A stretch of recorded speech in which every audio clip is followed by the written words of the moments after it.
Téléspectateurs, téléspectatrices, la suite bien sûr toujours avec Paola Mambou. Paola Mambou, nous étions en train de parler donc de l'abus des droits de naissance et l'abus des autorités. Nous avons écouté l'analyse. Alors, détenteur d'une autorité parentale Ou d'une autorité publique. ou d'une autorité publique, est-ce que vous pouvez nous expliquer un tout petit peu? Oui. Alors en fait, donc l'émission aujourd'hui où le thème c'était sur les abus.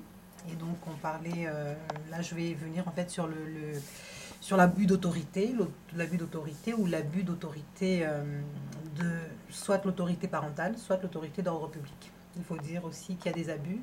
Dans les sociétés africaines, on ne le conçoit peut-être pas, mais souvent dans les sociétés occidentales, il y a ce qu'on appelle un abus d'autorité. C'est-à-dire qu'une personne qui est détentrice d'une autorité, qu'elle soit parentale ou d'une autorité publique, peut abuser de cette autorité justement pour pouvoir asseoir une autorité excessive sur la personne qui est en situation d'être dominée.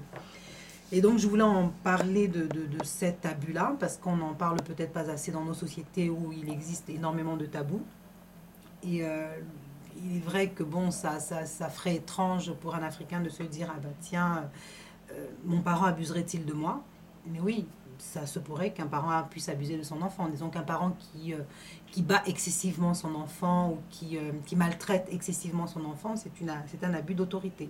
Il faudrait savoir qu'il y a des parents qui sont abusifs, qui dans leur attitude peuvent être maltraitants, soit par des coups, de la violence physique, ou peuvent être maltraitants par une violence morale, c'est-à-dire en insultant l'enfant, en lui disant qu'il est bête, en le ridiculisant, en l'humiliant. C'est de la maltraitance, c'est un abus d'autorité. Ça Et nous, donc, ça nous ramène à l'harcèlement. Enfin, il y a des parents qui arrivent souvent, on parle de l'inceste, de l'harcèlement sexuel, les différentes formes de l'harcèlement sexuel. Qu'est-ce que vous pouvez nous en dire? alors en fait, oui, je voulais aussi parler de ça. Donc le harcèlement sexuel, ce sont des sujets un peu tabous dont on ne parle pas nécessairement dans nos sociétés africaines où il existe énormément de tabous. Alors en fait, il peut exister des formes de harcèlement sexuel. Donc les formes de harcèlement sexuel, ça va être des formes de harcèlement sur une personne qui est en situation de dominer. Donc une personne qui a une autorité par exemple, ou une autorité parentale, ou une autorité hiérarchique, peut par son attitude sexuelle, en fait, peut par son attitude générale, soit des mains baladeuses, soit une attitude équivoque, une attitude qui vous met mal à l'aise, vous inciter à vouloir à avoir, je sais pas, une compensation en nature ou des choses dans ce genre-là. C'est une forme de harcèlement sexuel. Et il y a énormément de formes de harcèlement sexuel dans les sociétés africaines dont on ne parle pas nécessairement, mais il faudrait savoir que ça existe et il faudrait pouvoir s'en prémunir.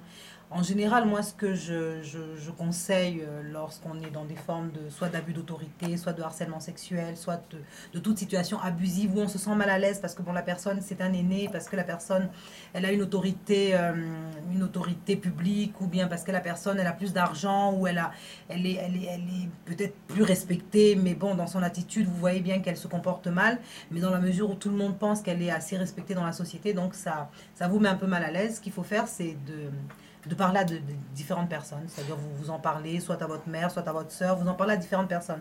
Parce que souvent on aime bien étouffer les scandales en Afrique et je pense que ce n'est pas une bonne attitude. Il faut pouvoir parler de tout.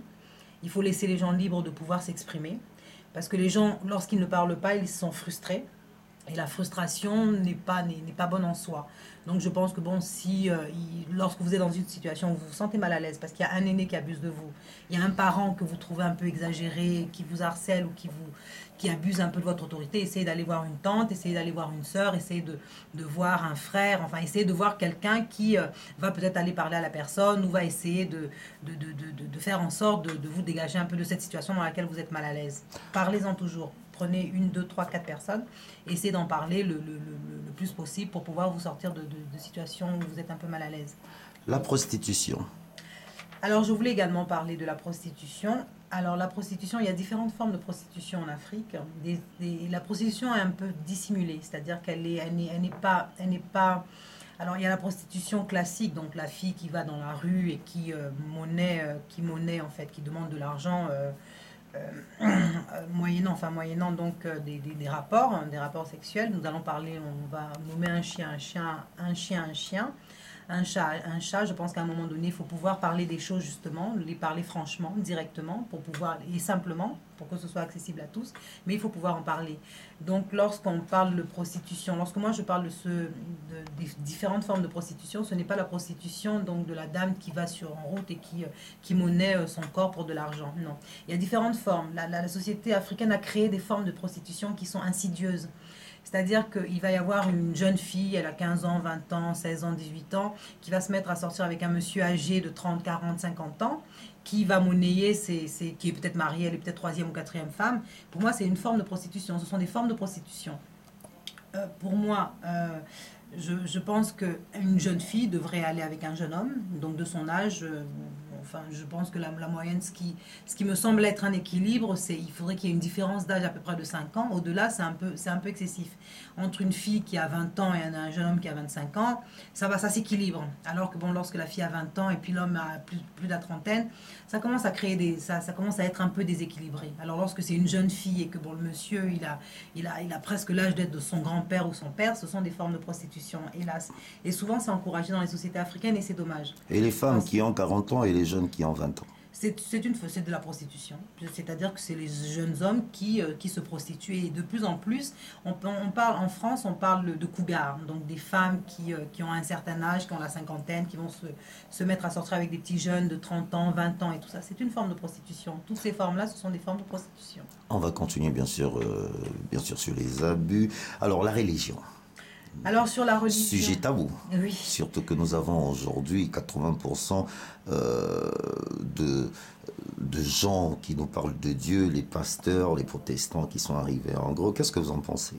Alors moi, ce que je pense de la religion, je pense que la religion, tout en étant un domaine assez délicat, c'est un domaine sur lequel on doit s'intéresser énormément, parce qu'il y a justement beaucoup, comme vous disiez Bob, il y a énormément de religieux, il y a énormément de religions. Maintenant, quelles sont les religions? Il est même dit dans la Bible que beaucoup parleront en mon nom, mais je dirais que je ne les ai pas connues. Et donc, il faudrait que les gens sachent qu'ils ont eux-mêmes, Dieu a donné à chacun la capacité, le libre arbitre, c'est-à-dire qu'on a nous-mêmes la capacité, le libre arbitre, et on ira seul, si Dieu existe, pour ceux qui croient en Dieu, moi j'y crois du moins. Donc, on ira seul devant Dieu. Et donc, le jugement se fera, donc ça sera éventuellement, enfin, je prends juste un exemple, hein, donc ça sera certainement peut-être Dieu, et puis bon, et puis nous. Donc, et Dieu nous demandera, qu'avez-vous fait? Donc, et ça sera à nous de poser. Donc, il ne faudra pas dire que c'est le pasteur qui m'avait dit ci ou qui m'avait dit cela. Donc, il faut vraiment faire très, très attention avec cette histoire de religion, parce que je voulais justement interpeller les gens pour leur dire qu'il faudrait qu'ils apprennent à être dépendants religieusement. C'est-à-dire que vous pouvez prier avec des gens, avec un pasteur, avec un groupe de prière et tout, mais vous êtes complètement, c'est-à-dire que individuellement responsable de votre cheminement religieux. C'est-à-dire que ne vous dites pas que parce que le pasteur vous a demandé d'aller, je ne sais pas, vendre je ne sais pas quoi, c'est parce que c'est la faute du pasteur. Non, Dieu vous demandera des comptes à vous. Donc c'est à vous de prendre conscience que tout acte que vous posez, toute décision que vous prenez, qu'elle soit religieuse ou pas, elle est d'abord individuelle. Posez-vous la question à chaque instant. Est-ce que Dieu acceptera ça? Est-ce que mon moi conscient, est-ce que moi j'accepterai cette situation? Ce n'est pas le pasteur. Le pasteur, il sera aussi face à Dieu. Dieu n'a pas dit que le pasteur, qu'il est absous de ses péchés. Personne ne sait, il n'y a que Dieu qui sait. Donc même un pasteur qui parle très bien, qui a beaucoup de charisme, qui a beaucoup d'adeptes, ça ne veut pas dire que ça ne signifie pas, et Jésus l'a dit, que beaucoup parleront en mon nom, mais je dirais que je ne les ai pas connus. Donc ça veut dire qu'aucun pasteur n'est mieux que vous. La personne qui sait qui est mieux que vous, c'est Dieu.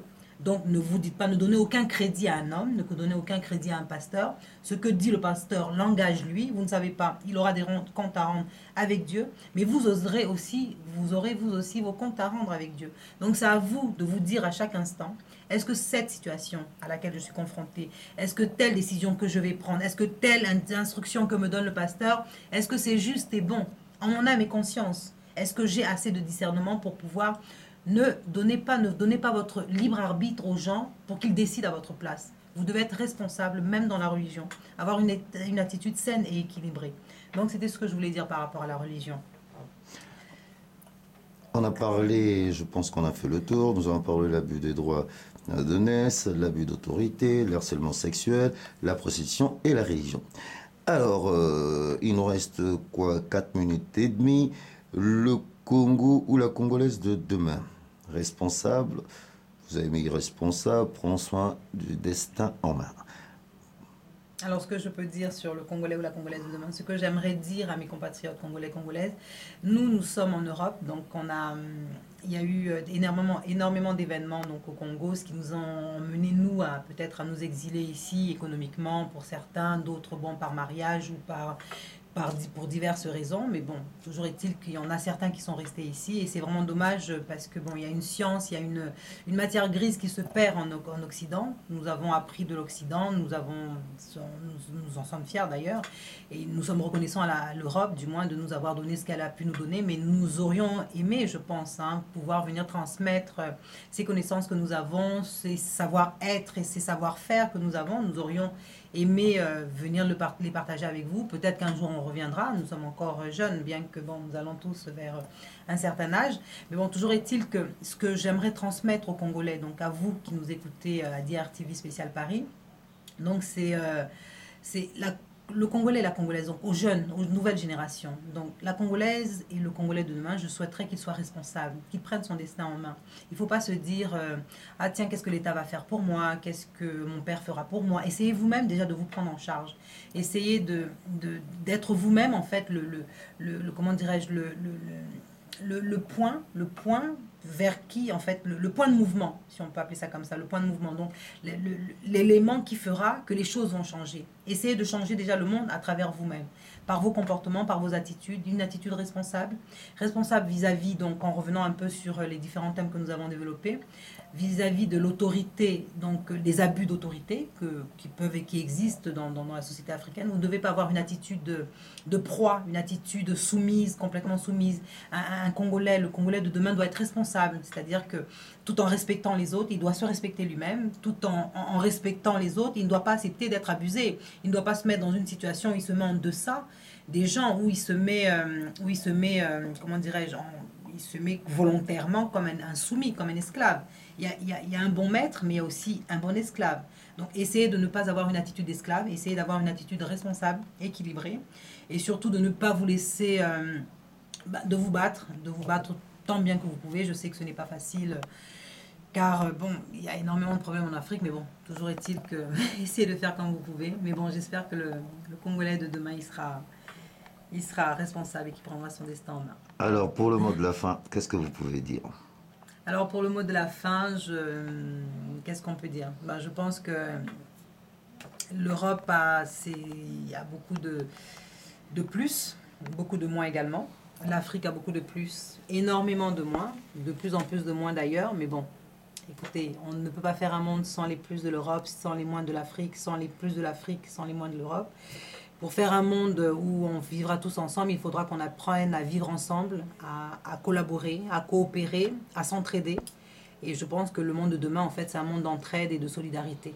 Voilà. C'était Bob Ebaka pour DRTV Spécial Paris. Merci Madame Mambou. Merci. Bob. Si je puis dire, vive la République. Bonsoir. Bonsoir.